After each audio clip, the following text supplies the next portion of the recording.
Assalamualaikum warahmatullahi wabarakatuh. Alhamdulillah. Alhamdulillah nahmaduhu wa nasta'inuhu wa nastaghfiruh. Wa na'udzu billahi min syururi anfusina wa min sayyiati a'malina. May yahdihillahu fala mudilla lahu wa man yudlil fala hadiyalah. Asyhadu an la ilaha illallah wahdahu la syarikalah wa asyhadu anna Muhammadan abduhu wa rasuluhu la nabiyya ba'dah. Allahumma salli wa sallim ala sayyidina wa habibina wa maulana Muhammad wa ala alihi wa sahbihi ajma'in. Amma ba'du. Hadratal mukarramin, hadirin wal hadirat yang dimuliakan oleh Allah Subhanahu wa ta'ala. Alhamdulillah, kita bersyukur kepada Allah. Sebagai manusia biasa, kita melakukan berbagai macam aktivitas. Setiap hari kita melakukan pekerjaan-pekerjaan yang berhubungan dengan orang banyak. Oleh karena itu, tidak sedikit kadang-kadang kita terdapat kesalahan antar sesama, bahkan masuk kategori perbuatan dosa. Di samping itu, hubungan kita kepada Allah juga demikian. Kadang-kadang kita terdapat alpa sehingga kita telah berbuat dosa atau berbuat maksiat kepada Allah Subhanahu wa ta'ala. Padahal Allah sudah menfirmankan bahwa orang yang dijamin masuk surga adalah illa man atallaha biqalbin salim. Artinya orang yang bersih yang akan dimasukkan ke dalam surganya Allah. Bagaimana kalau kita hidup di muka bumi ini belepotan dengan perbuatan dosa atau sekurang-kurangnya pernah berbuat dosa? Sebenarnya kita ada solusi. Ada solusi bagaimana caranya untuk membersihkan diri kita dari dosa-dosa yang pernah kita lakukan. Dan itulah yang diperintahkan oleh Allah Subhanahu wa ta'ala di dalam Al-Qur'anul Karim. A'udzu billahi minasyaitonir rajim. Bismillahirrahmanirrahim. Ya ayyuhalladzina amanu tubu ilallahi taubatan nasuha. Wahai orang-orang yang beriman, tubu ilallah, bertaubatlah kamu sekalian ilallahi kepada Allah, taubatan nasuha, dengan taubat yang sebenar-benar taubat. Oleh karena itu, bahwa Allah karena telah memerintahkan kita bertobat, maka berarti ini adalah solusi bagi orang yang berbuat dosa. Asal mau bertobat, insya Allah akan diampuni oleh Allah Subhanahu wa ta'ala. Persoalannya sekarang adalah bagaimana cara kita bertaubat agar supaya taubat kita dikategorikan ke dalam taubat dan nasuha, sehingga Allah mau menghapus dosa-dosa yang pernah kita lakukan. Para ulama menjelaskan di dalam hal ini yang berkaitan dengan ayat ini bahwa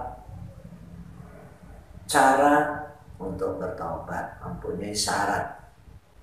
Apabila kita hanya dosa kepada Allah dan tidak ada hubungannya dengan hak adami, dengan hak manusia, maka cukup 3 syarat yang harus terpenuhi di dalam pertobatan kita.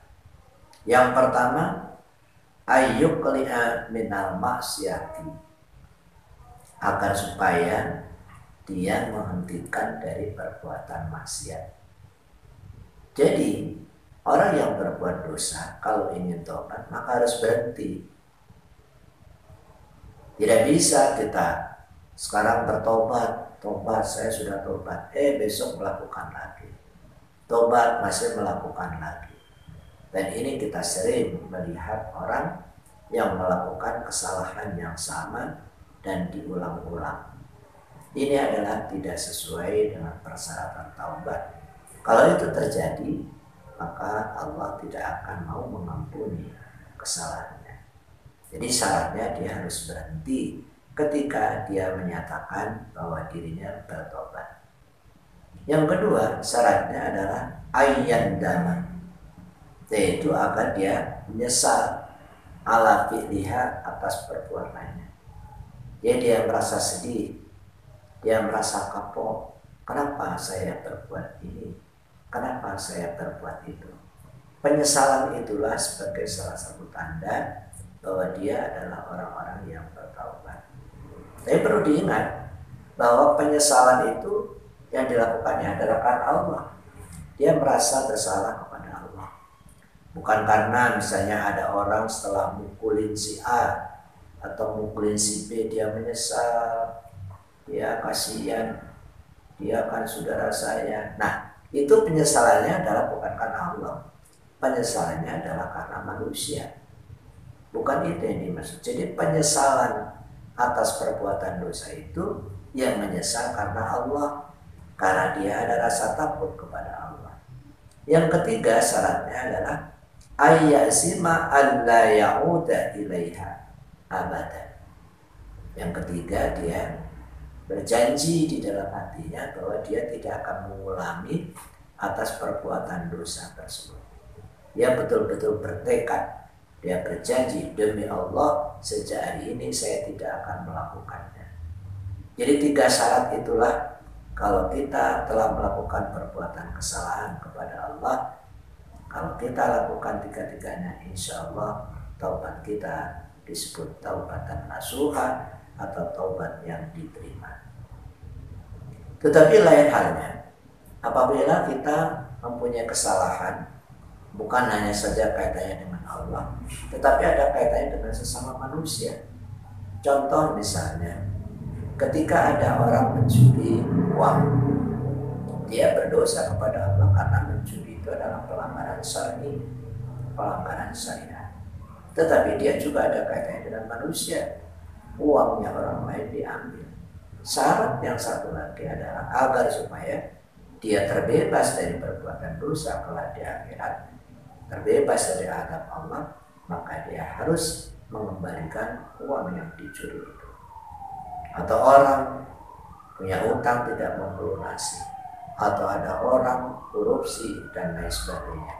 Pokoknya setiap kesalahan yang ada kaitannya dengan manusia, maka dia harus menyelesaikannya dengan manusia. Atau yang lain misalnya contohnya ghibah atau menfitnah kepada orang. Dia minta ampun kepada Allah, saat dia belum minta maaf kepada orang yang dighibah, orang yang diomongin, orang yang dikata-katain dan seterusnya, maka dia tidak akan diterima oleh Allah. Jadi lebih berat apabila dosa seseorang itu ada kaitannya dengan manusia, karena dia harus mendatangi orang tersebut, orang yang dizalimi tersebut untuk minta maaf. Hadirin yang dimuliakan oleh Allah Subhanahu wa ta'ala. Sekarang persoalan kedua adalah kapan kita harus bertaubat. Tentunya bertaubat itu selagi kita masih hidup, insya Allah itu adalah kesempatan yang baik untuk kita melakukan taubat.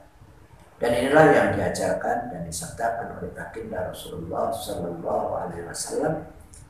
Inna Allah Azza wa Jalla yaqbalu taubatal abdi ma lam yughargir. Rawahu Tirmidzi al-hadis atau kama qala. Beliau bersabda, sesungguhnya Allah Azza wa Jalla akan menerima taubat seseorang selagi nyawanya belum ada di tenggorokan, malam yughfir, artinya belum sakaratul maut. Udah sakaratul maut baru bertobat, maka itu tidak akan diterima. Tetapi kalau kita masih hidup dalam keadaan normal, kita bertobat, kita menyatakan diri, penyesalan, kita minta maaf kepada orang yang kita salah dan lain sebagainya, sesuai dengan persyaratan yang empat tadi, insya Allah taubat kita akan diterima oleh Allah.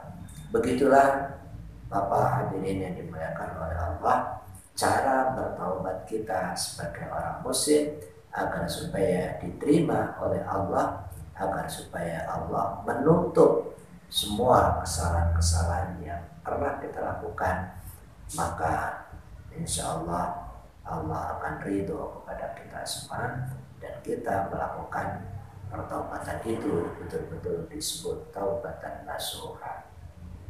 Demikianlah pertemuan kita pada hari ini. Mudah-mudahan Allah melimpahkan barokah kepada kita semua dan menerima pertaubatan kita semua, dan kita akan beralih menjadi hidup baru, hidup yang lebih baik di dunia dan di akhirat.